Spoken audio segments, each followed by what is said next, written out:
Hello, this is Julius and I'm representing Team 13, Uganda, and this is Power Consumption Monitoring Unit.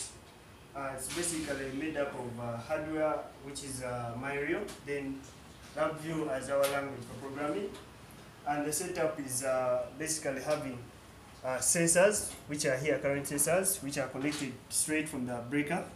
Then from the breaker, that's where we go to the main switch, which you can call a consumer unit. We also have an appliance which picks power exactly from the ports, the sockets, and then the sensors, they are the ones that direct the indicators, the indication, the readings to the Myrio. Then from the Myrio, we have a connection to our computer that is able to show us the interface, and here is the interface that shows a remote electrical appliance power consumption monitoring system, which has LEDs as our notifiers. The switch on when you switch on the appliance, then we have appliance names, and then the watts they are consuming, the power rating. We also have the units at which the appliance consumes. Then we have the cost at each instance that the appliance takes on consuming the energy. Then when you switch on, we also have the time in use the appliance has been. So it's all that is indicated. Our project is basically a real-time event. It is showing real time because everything is indicated as you see. We are trying to address energy saving techniques. We also work on saving conflicts between power providers and the clients. We also try to primarily solve the problem of overloading on our appliances via sockets.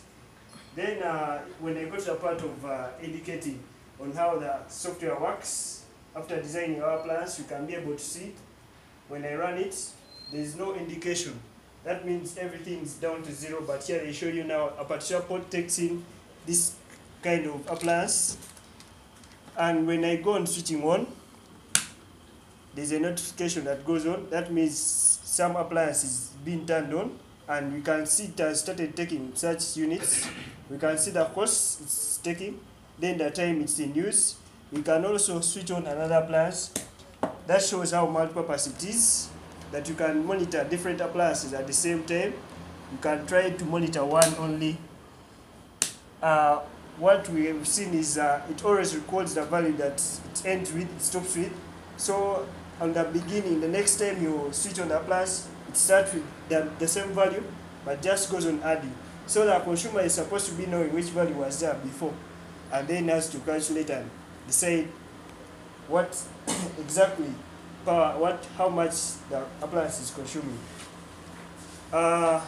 When I go to the part of hardware is cheap. The hardware is cheap. We have current sensors. That's the only part that's tricky in this system, and the system can be used both domestically and industrial, and it is installed once. Unlike other monitoring systems where you have to plug in a particular appliance in a socket, but this one is installed once in the whole household. That's it for today, and thank you for viewing my